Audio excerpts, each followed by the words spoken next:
6 ways to stand out as an accounting firm. What selling points do we really want to highlight on your website? Sometimes it feels like the only answers we have are, hey, I give free consultations or I have flat monthly fees. And while those can be selling points and can be good things to have, they're not necessarily unique ways that your firm can stand out. What is going to make someone say, I want to work with that accounting firm over the other guy?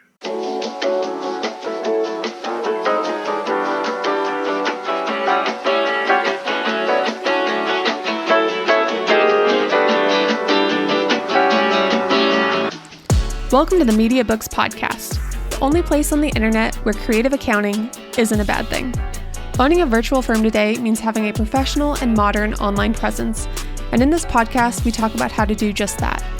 My name is Kristen, and I'm the owner of MediaBooks, a media agency that provides creativity exclusively to accounting firms. And if you're an accounting firm owner, you're in the right place. Let's get into it.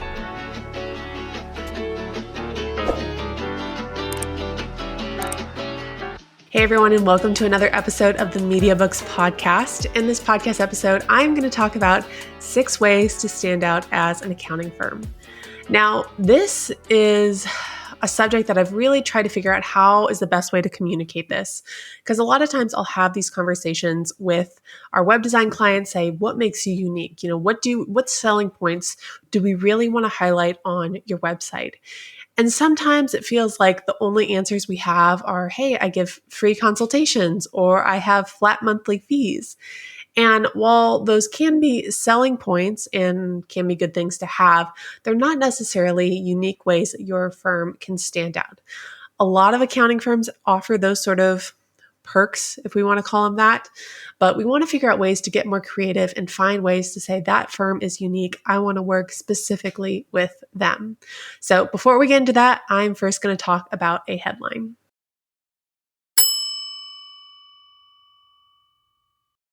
Okay, so today's headline is Meta's decision to move away from political content does make sense. And this is from Social Media Today.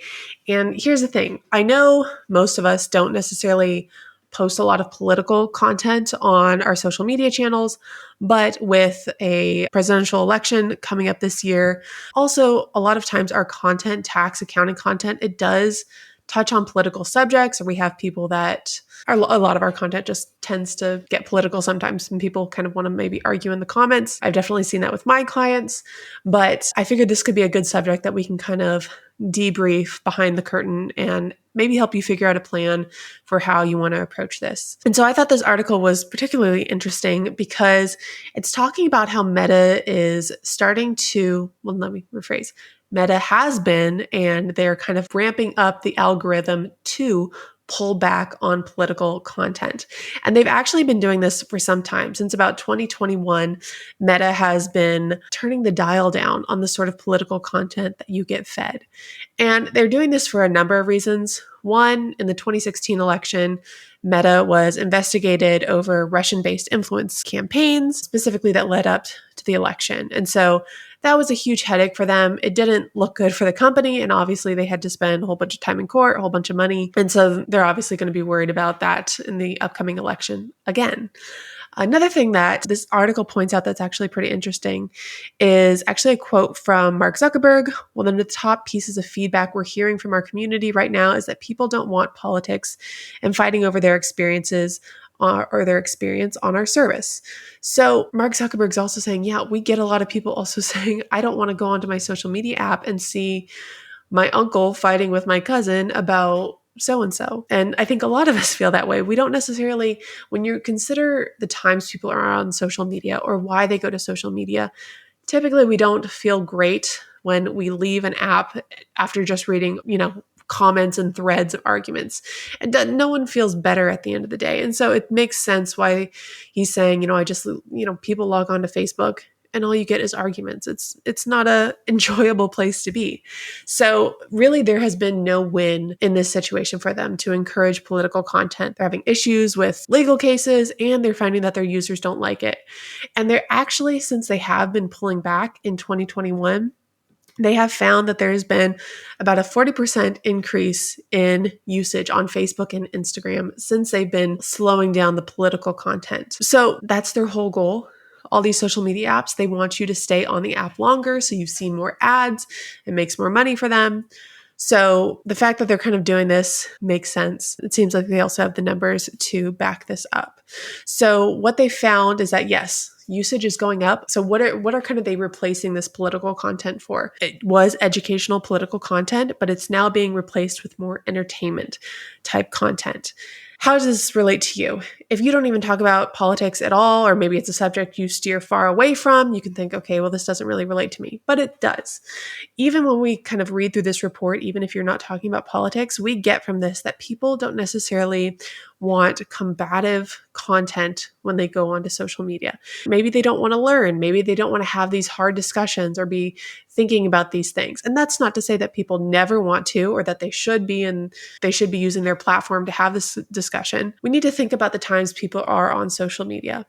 Maybe it's when they're at lunch and they're trying to get a break from work, or it's, first thing in the morning. I do it too. We all do it.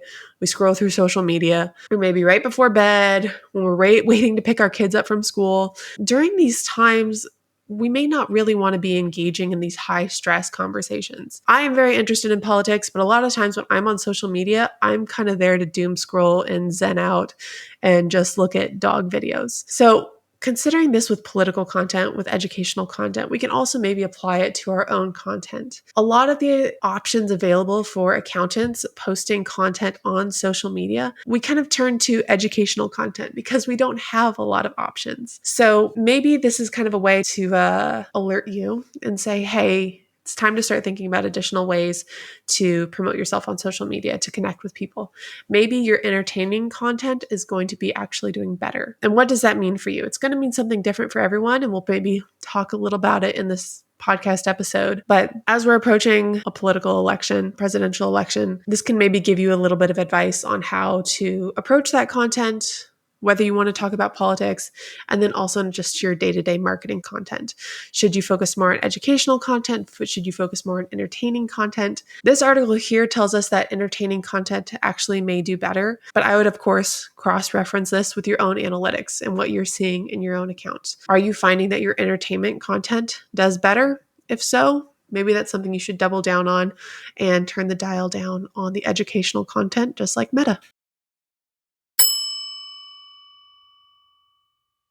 Okay, so I'm going to start this episode with a few disclaimers. As I'm talking about, different ways that you can make your accounting firm stand out, I want to also recognize kind of why this is important. And the thing is, a lot of people are entering the bookkeeping industry. And with that, there's sometimes confusion around what accounting firms do versus what bookkeepers do. Are they CFOs? Do they offer advisory services? There's a lot of kind of overlap, and it kind of changes, it seems like, depending on who you talk to, depending on what state they're from.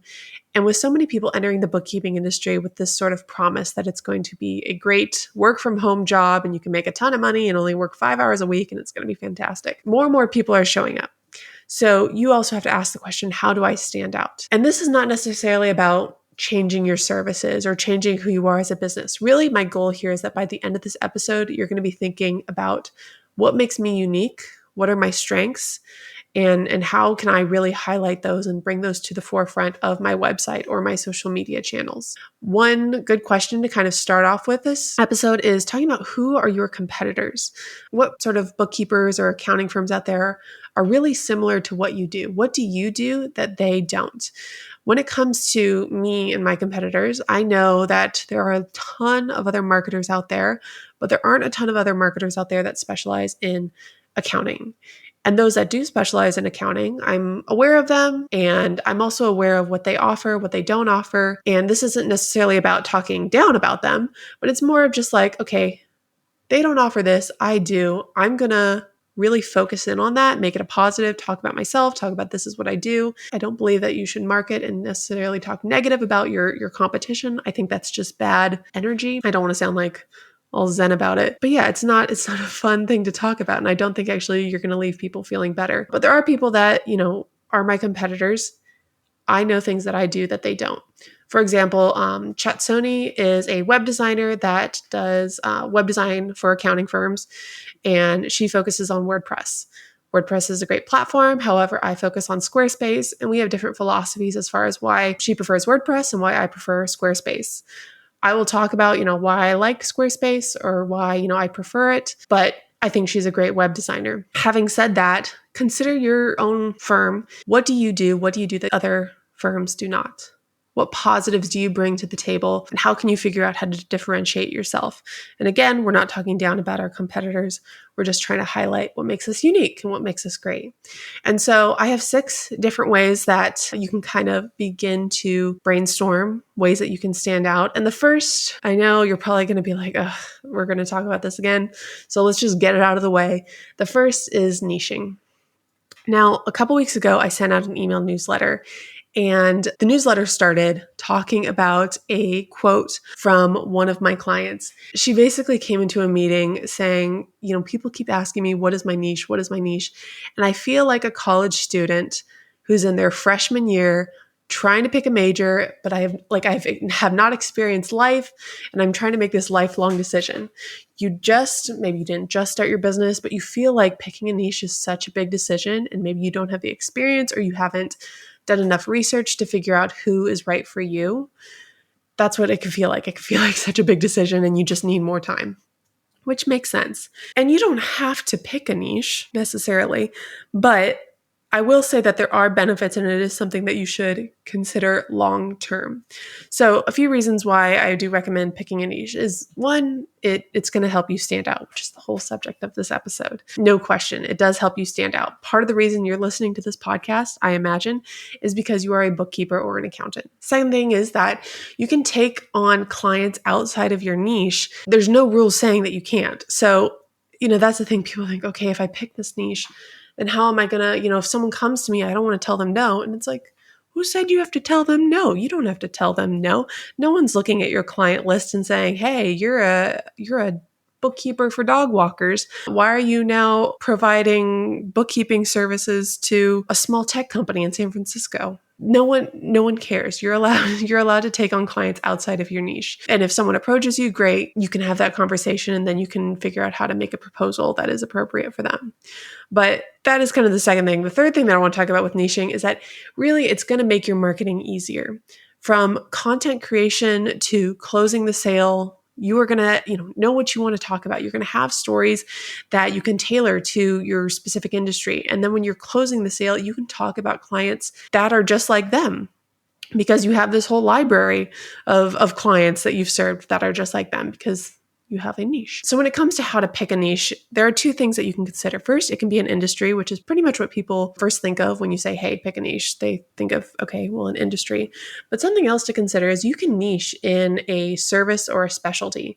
So for example, let's say you want to specialize in payroll services. There's a lot of accountants out there that hate payroll, but I've also met some that really love it. And so maybe you just build this entire bookkeeping, accounting business around payroll, and that's all you do. You can also partner up with bookkeeping firms that don't like doing payroll, and you can figure out a way to contract with them. Maybe you want to specialize in a certain app like Xero or QuickBooks or FreshBooks, or you can specialize in Wave. There are tons of apps out there that you can really specialize in and say, hey, I am a pro in this app. It doesn't have to be an industry, and that could be a really great option for someone that maybe loves an app but doesn't know what industry they want to serve. That's a great way to niche as well.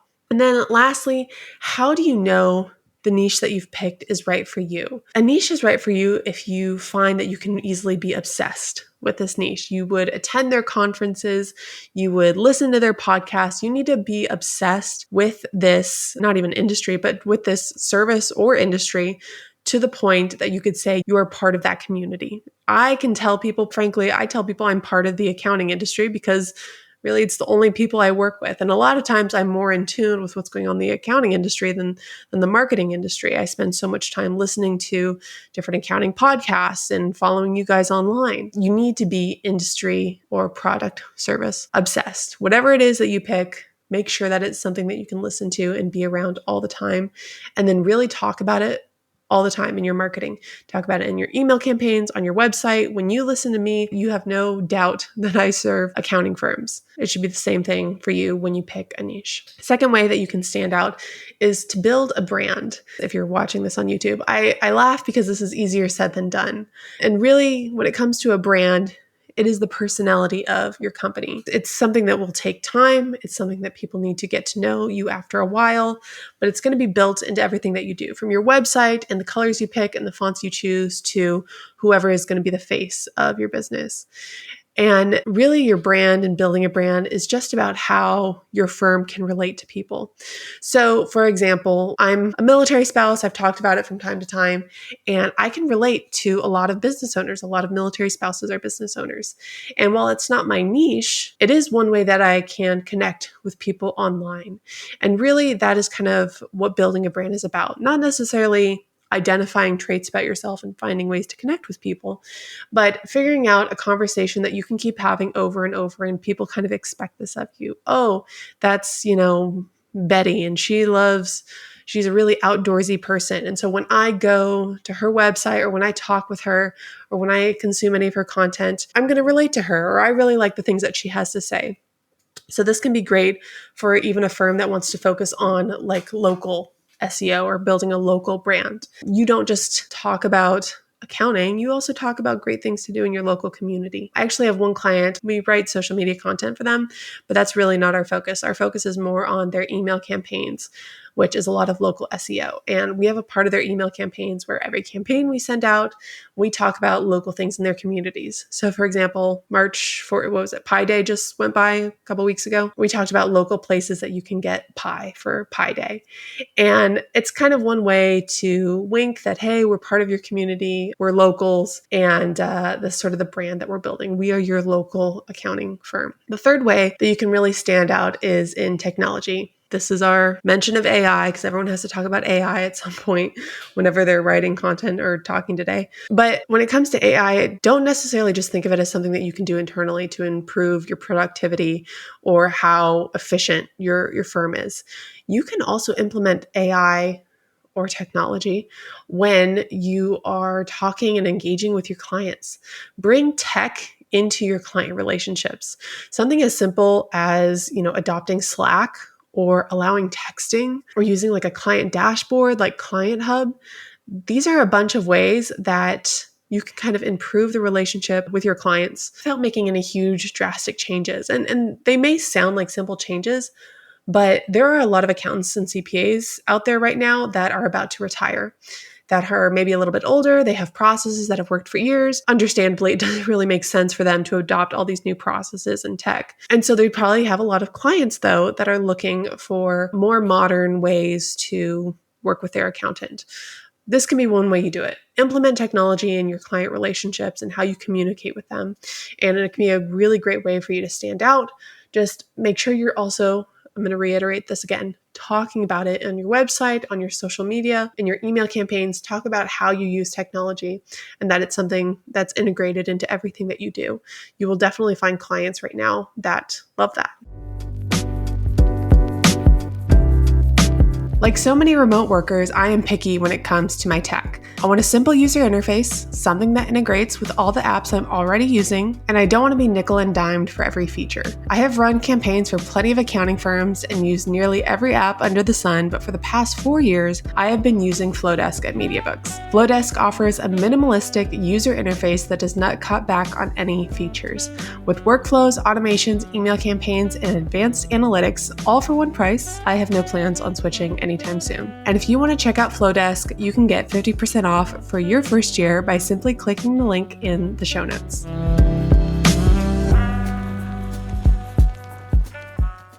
A fourth way that you can stand out in your accounting firm is with communication. One of the biggest issues people have with dealing with their accountant is communication. We are often so busy, like in chunks. We're busy, right now. We get busy in October, maybe the end of the year. During those times, it's also when our clients are likely reaching out to us the most.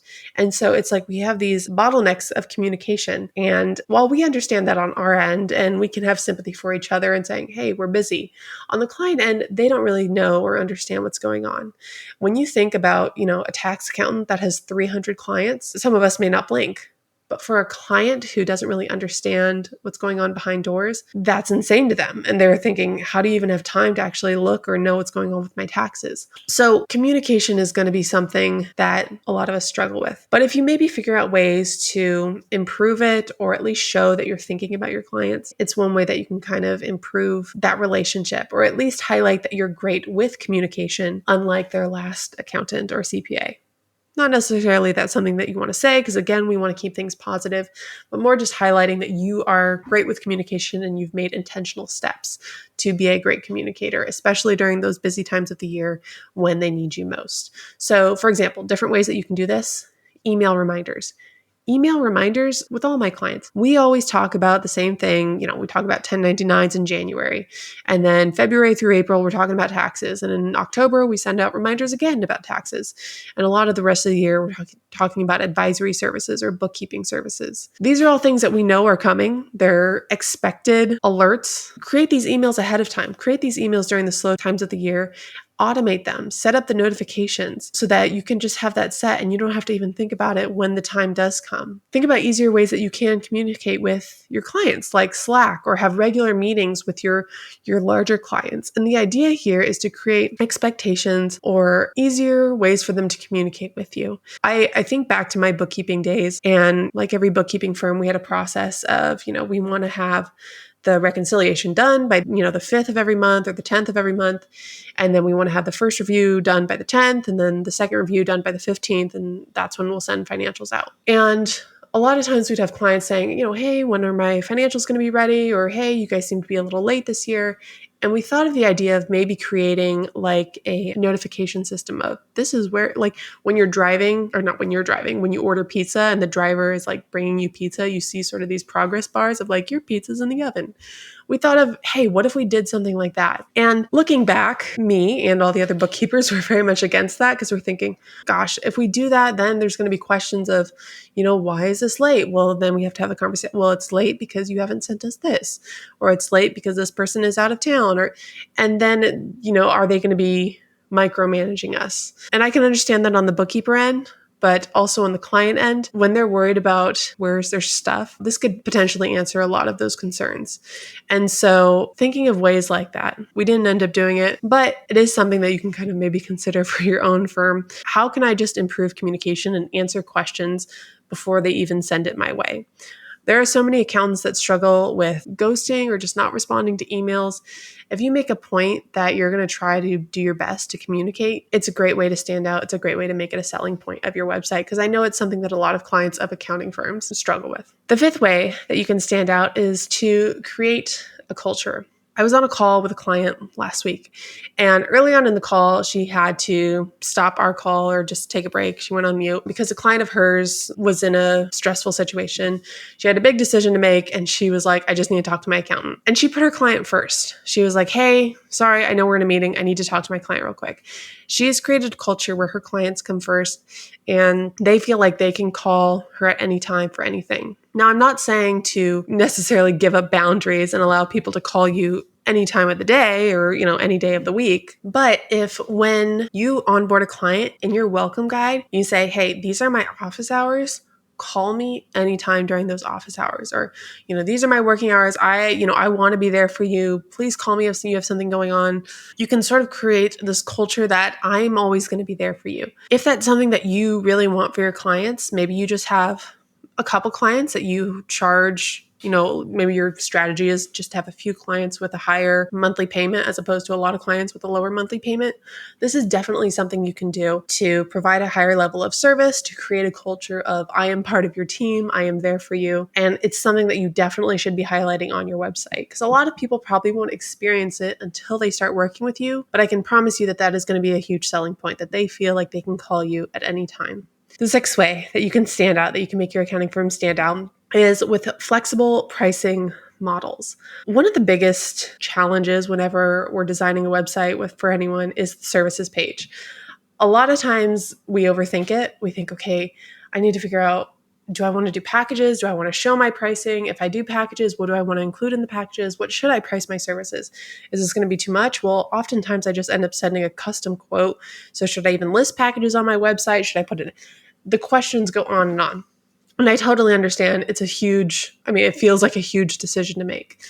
But really, you can kind of change things as you go. If you have 3 packages listed on your website and none of those packages fit a client, you can create a custom package. There's no rule saying that you can't. As long as you're not doing like surge pricing, that's a completely ethical way to provide a service. Just make a package that's customized to them. And with this, though, you can also highlight on your website and in your marketing that, yes, while these are my typical packages, if you do packages, I also do flexible pricing. So you can come to me, you can show me your books, and I can figure out a plan where you can afford my services, and 2, get all the services that you need right now until, maybe you're at a point where you can afford to pay me more. So that's kind of one way, is kind of approach the conversation with, hey, I understand you're struggling. Let's make this work for everyone. You can communicate this as a selling point and really kind of show that, hey, from the beginning, I am here to kind of work with you to make your financial situation better. Now, of course, you have to make sure that this works with your labor and that you can still pay yourself. But the idea here is that you kind of show coming out, hey, there's going to be a long process to this. It's not going to be just a pipeline of, okay, you're in package 1. Here's the services for package 1, fill out this and then we'll get started.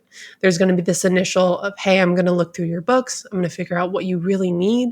I'm going to figure out your competency level. Can you do quarterly bookkeeping? Can you do training? What can you afford?